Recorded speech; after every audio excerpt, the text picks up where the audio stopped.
नमस्कार दोस्तों। जिस पल का अपन को सभी को इंतज़ार था वह समय आ चुका है। जैसे कि सेकेंड ईयर के एग्ज़ाम जो कि बहुत ही समय से अटके हुए थे वो एग्ज़ाम आ चुके हैं। 28-29 को जो पेपर हैं उसके हिसाब से हमने आपका पूरा पेपर तैयार किया है। कितने क्वेश्चंस आएंगे और कितने नंबर का क्वेश्चंस आएगा, और इसी के साथ इलेक्ट्रिशियन थ्योरी और वर्कशॉप कैलकुलेशंस का एग्ज़ाम क्या अलग अलग दिन होगा या एक ही दिन होगा और कैसे होगा, वह सभी मैं इस वीडियो में पूरी जानकारी दूंगा। और इसी के साथ आपको इलेक्ट्रिशियन थ्योरी का पेपर भी इसी के साथ में पूरा आपको करवाऊंगा। दोस्तों देखिए, आपका जो है ना, जो इलेक्ट्रिशियन थ्योरी से 40 क्वेश्चंस आएंगे। कितने आएंगे? 40 क्वेश्चंस आएंगे। इलेक्ट्रिशियन थ्योरी से पहले आते थे 50, ठीक है। इस बार आएंगे आपके 40 क्वेश्चंस, और क्वेश्चंस रहेंगे 100 नंबर के। समय मिलेगा आपको 90 मिनट यानी कि 1.5 घंटा, ठीक है। और इसके साथ वर्कशॉप कैलकुलेशंस का जो पेपर आएगा वह आएगा आपका 20 क्वेश्चंस का। पहले आते थे 25 क्वेश्चंस, लेकिन इस बार आएंगे आपके 20 क्वेश्चंस, जो कि रहेंगे टोटल 50 नंबर का। यह रहेगा 45 मिनट्स का। दोस्तों ये तो थी आपकी टाइम और क्वेश्चंस की संख्या, और नंबर्स के आधार पर मैंने पूरी आपको जानकारी दी है। इसी के साथ आगे बढ़ते हैं।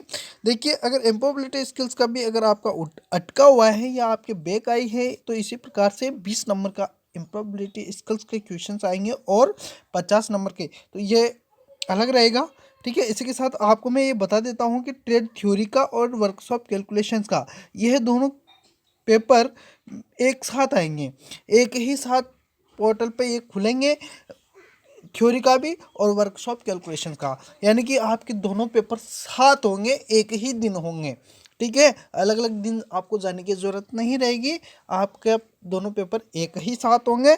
40 और 20 यानी कि आपको टोटल 60 क्वेश्चंस करने होंगे, ठीक है। 150 नंबर का पूरा पेपर रहेगा, ठीक है। समय 90 मिनट और 45 यानी कि आपको टोटल 135 मिनट का सामना करना होगा, ठीक है दोस्तों।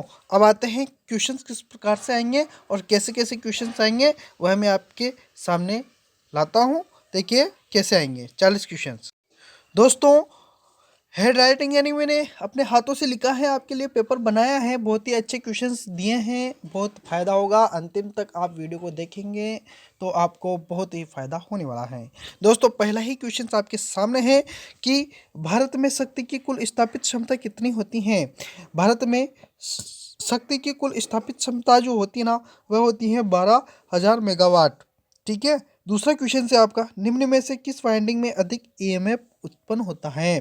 किस वाइंडिंग में? वेव वाइंडिंग में, लैप वाइंडिंग में, रिंग वाइंडिंग में या ग्राम्य वाइंडिंग में? तो दोस्तों आपका यह आंसर होगा वेव वाइंडिंग। दोस्तों मैं ज़्यादा आपको इसको डिटेल्स में नहीं बताऊंगा, क्योंकि मैंने पहले ही क्लास वाइज वीडियो अपलोड किए हैं। आप उन वीडियो को देखिए, उनमें आपको हज़ारों क्वेश्चंस मिलेंगे। तो आप प्लेलिस्ट में जाना और इलेक्ट्रिशियन थ्योरी की जो क्लास है उसको देखिएगा, ठीक है, सेकेंड ईयर की।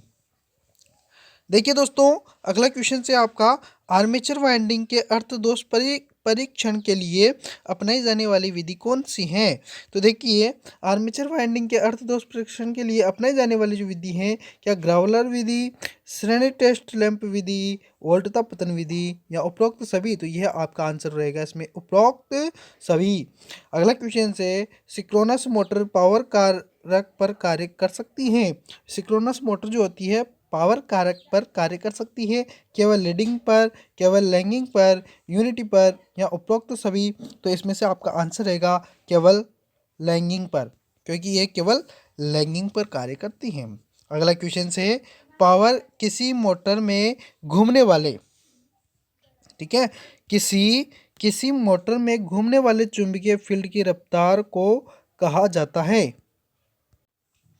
तो क्या कहा जाता है? क्या slip ring, slip speed, synchronous speed, running speed या वेरिएबल स्पीड? तो इसमें आपका आंसर रहेगा सिक्रोनस स्पीड। अगला क्वेश्चन से है, छठे नंबर का क्वेश्चन से, एक तुल्यकालिक मोटर सदैव घूर्णन गति पर कार्य करती है। तुल्यकालिक मोटर क्या तुल्यकालिक गति से कम, तुल्यकालिक गति से अधिक या तुल्यकालिक या उपरोक्त में से कोई नहीं? तो आंसर रहेगा आपका तुल्यकालिक, ठीक है। अगला जो क्वेश्चन है, एक प्रेरण मोटर की शाफ्ट किसकी बनी होती है। एक प्रेरण मोटर की शाफ्ट जो होती है क्या जंग रोधी इस्पात से, कार्बन इस्पात से, कास्ट आयरन से या एल्यूमिनियम से? तो कार्बन इस्पात से। अगला जो क्वेश्चन है वह है सेडेड पोल मोटर में सेंडिंग कुंडली उपयोग करने का उद्देश्य है। सेंडिंग कुंडली उपयोग करने का जो उद्देश्य होता है इसमें वह होता है चुंबकीय लॉकिंग प्रदान करना। ठीक है, चुंबकीय लॉकिंग प्रदान करना। अगला क्वेश्चन से आपका 10वें नंबर का क्वेश्चन से भारतवर्ष में उपयोग होने वाली आवृत्ति का मान। तो दोस्तों ये फर्स्ट ईयर में भी आया हुआ क्वेश्चन से 50 हर्ट्ज। ठीक है, इसका आंसर रहेगा 50 हर्ट्ज। अगला क्वेश्चन से अल्टरनेटर की आउटपुट क्षमता में प्रदर्शित की जाती हैं। तो क्या bhp, hp, किलोवाट आवर या किलोवाट? तो अल्टरनेटर की जो आउटपुट क्षमता होती है वह किलोवाट एम्पियर में प्रदर्शित की जाती है। अगला क्वेश्चन से आपका एक टर्बो अल्टरनेटर की क्षमता चाल बढ़ाने से है कम होती हैं, बढ़ती हैं, अपरिवर्तित रहती हैं या इनमें से कोई नहीं? तो एक टर्बो अल्टरनेटर की क्षमता है ना चाल बढ़ाने पर क्या होगी? बढ़ेगी, बढ़ती हैं। एक अल्टरनेटर के आर्मेचर में उत्पन्न वोल्टता होती है, वोल्टता लिखा हुआ है ध्यान रखिएगा, वोल्टता होती है एसी डीसी पल्सेटिंग या दोलनकारी तो होती हैं एसी। ठीक है, अगला जो क्वेश्चन है डीसी मोटर के साथ प्रयुक्त स्टार्टर का मुख्य कार्य है। तो क्या स्टार्टिंग सर्किट प्रतिरोध को बढ़ाना, स्टार्टिंग धारा को सीमित करना, आर्मेचर प्रतिरोध को घटाना या विरोधी विद्युत वाहक बल को घटाना? तो इसमें से आपका आंसर रहेगा स्टार्टिंग धारा को सीमित करना।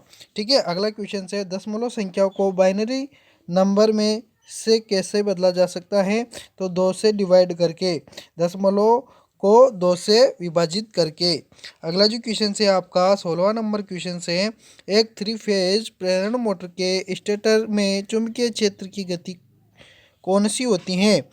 तो दोस्तों रोटर की गति, सिंक्रोनस गति, स्लिप गति या इनमें से कोई नहीं? तो 3 फेज मोटर प्रेरण मोटर जो होती है 3 फेज के स्टेटर में चुंबकीय क्षेत्र की गति जो होती है वह होती है सिंक्रोनस गति। ठीक है, अगला क्वेश्चन से एक 3 फेज DOL चुंबकीय स्टार्टर में न्यूनतम आवश्यकता क्या होती है? तो वह न्यूनतम जो आवश्यकता होती है वह होती है 4NO। ठीक है, अगला क्वेश्चन से डिजिटल सर्किट में बाइनरी कोडेड दशमलव BCD प्रणाली का उपयोग करने का उद्देश्य क्या है?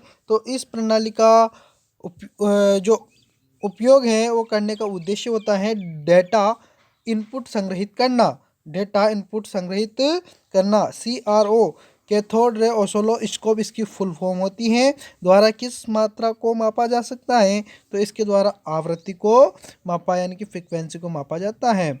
SCR यानी कि सिलिकॉन कंट्रोल्ड रेक्टिफायर का अनुप्रयोग क्या है? तो क्या इसका उपयोग क्या है? तो प्रवर्धक, ढोलक, वाइब्रेटर या मोटर का गति नियंत्रण? तो इसका जो आंसर होगा वह होगा मोटर का गति नियंत्रण, motor control. P type semiconductor बनाने के लिए किस डोपिंग सामग्री का उपयोग किया जाता है? क्या बोरॉन, आर्सेनिक, एंटीमनी या फास्फोरस?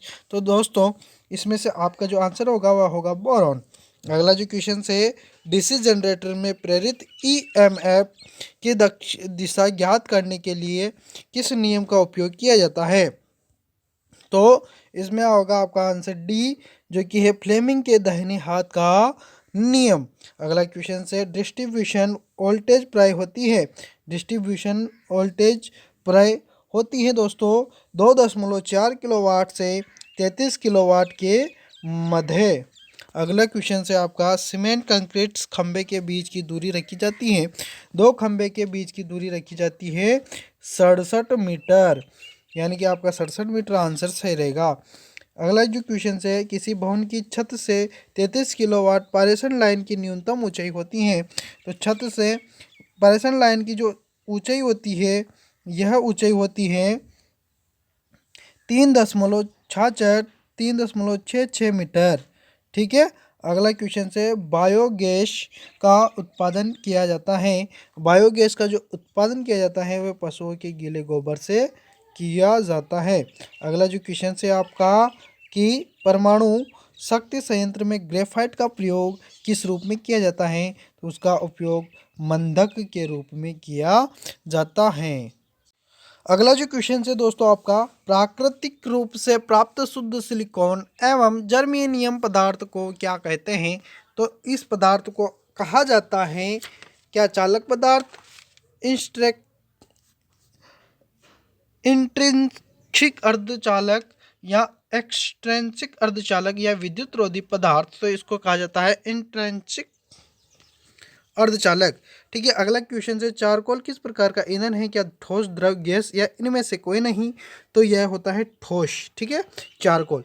अगला क्वेश्चन है एक 4 ध्रुवीय एसी मशीन के कुल ध्रुवीय डिग्री निम्न के बराबर होंगे, तो वह होंगे 720। ठीक है। अगला जो क्वेश्चन है एक डीसी शंट जनित्र में टर्मिनल वोल्टेज 220 वोल्ट तथा आर्मेचर प्रतिरोध 0.5 ओम तथा आर्मेचर धारा 40 एम्पियर हो तो उत्पन्न विद्युत वाहक बल ज्ञात कीजिए। दोस्तों इस सवाल को और इस फॉर्मूले को मैंने पूरा अच्छी प्रकार से आपको बता रखा है। यह आपको क्लास 5 जो क्लासें हैं उनको देखना पड़ेगा। मैं इसमें डायरेक्ट आपको आंसर बताऊंगा क्योंकि समय इतना नहीं है, तो मैं आपको डायरेक्ट बताऊंगा इसका आंसर। डायरेक्ट इसका आंसर जो है ना दोस्तों वह रहेगा 240। ठीक है। डीसी मोटर का सामान्य प्रतिरोध होता है, यानी कि डीसी मोटर का सामान्य स्टार्टिंग प्रतिरोध क्या होता है, तो वह क्या उच्च होता है, बहुत उच्च होता है, लगभग 1000 ओम होता है या 1 से 10 ओम होता है। तो यह आपका एक आंसर रहेगा 1 से लेकर 10 ओम। ठीक है। अगला क्वेश्चन से किसी एकल फेज मोटर में घूर्णीय चुंबकीय क्षेत्र के कोण पर प्रतिस्थापित होता है, तो वह होता है दोस्तों 120 डिग्री पर। ठीक है। फुल जो एकल फेज मोटर में घूर्णीय चुंबकीय क्षेत्र के कोण 120। ठीक है। अगला क्वेश्चन से फुल पिच वाइंडिंग में पिच फैक्टर होता है, तो फुल पिच वाइंडिंग में पिच फैक्टर जो होता है ना वह होता है 1। ठीक है, 1 होता है। अगला क्वेश्चन से कैपेसिटर स्टार्ट मोटर की स्टार्टिंग वाइंडिंग में स्लिप्ड फेज मोटर की अपेक्षा टर्नों की संख्या क्या होगी, अधिक होगी। ठीक है, इसमें अधिक आंसर आपका आंसर सही रहेगा। अगला क्वेश्चन से प्रत्यावर्तकों को के रूप में निर्धारित किया जाता है, तो इसको किलो वाट एम्पियर। ठीक है। अगला क्वेश्चन से 4 पोल 1200 आरपीएम अल्टरनेटर द्वारा उत्पादित विद्युत वाहक बल की फ्रीक्वेंसी होगी क्या 50 हर्ट्ज, 40 हर्ट्ज, 60 हर्ट्ज या 25 हर्ट्ज। तो दोस्तों इसका मैं आपको सॉल्यूशन बताता हूँ। Pn/120 ये होता है फ्रीक्वेंसी निकालने का सूत्र। P यानी कि पोल है अपने पास 4 इंटू N यानी कि गति है अपने पास 1200। ठीक है, और नीचे लगा 120, तो 120 से 1200 कटेगा 10 बार, 10 को गुणा करेंगे अपन 4 से यानी कि 40, तो आपका आंसर क्या होगा 40 हर्ट्ज आंसर आपका सही रहेगा। दोस्तों ये क्वेश्चन भी मैंने पहले बताया है। ठीक है। अगला जो क्वेश्चन है तुल्यकालिक मोटर में स्टेटर विरोधी विद्युत वाहक बल का बैक ईएमएफ का परिमाण बैक ईएमएफ जो होता है ना, इस विरोधी विद्युत वाहक बल को बैक ईएमएफ बोला जाता है, निर्भर करता है। तो क्या अग्रगामी, पश्चिमगामी, शून्य या इकाई, तो वह करता है निर्भर पश्चिमगामी पर। ठीक है। अगला क्वेश्चन है ट्रांजिस्टर में निम्न में से कौन सा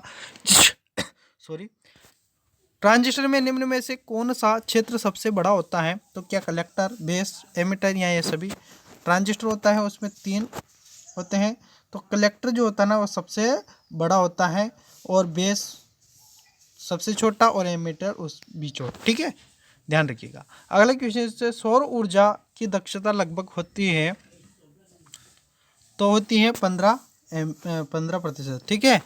तो दोस्तों इसी प्रकार आपके इलेक्ट्रिशियन थ्योरी के क्वेश्चंस हो जाएंगे, उसके बाद में आ जाएगा आपका वर्कशॉप कैलकुलेशंस। तो इसी के साथ आपका पोर्टल उसी के साथ खुल जाएगा वर्कशॉप कैलकुलेशंस का। तो दोस्तों एक ही दिन में आपके दोनों पेपर होंगे। तो यह जानकारी थी जो मैंने आपको साझी की है, और मैं इसी के साथ में आपको साझा की है, जो कि मैं आपको इस प्रकार से बता देता हूँ कि वर्कशॉप कैलकुलेशन का मैंने क्वेश्चंस नहीं बनाए हैं। अगर आपकी इच्छा होगी तो मैं इसका भी अपलोड करूँगा क्वेश्चंस, किस प्रकार के क्वेश्चंस आते हैं। इसलिए आप वीडियो को लाइक करें। जितने लाइक मुझे अगर अधिक लाइक मिलेंगे तो मैं आपके लिए ज़रूर वीडियो अपलोड करूँगा। तो चैनल को अभी तक भी सब्सक्राइब नहीं किया तो चैनल को सब्सक्राइब कीजिएगा। इसी के साथ लाइक शेयर ज़रूर कीजिएगा वीडियो को। ठीक है, धन्यवाद।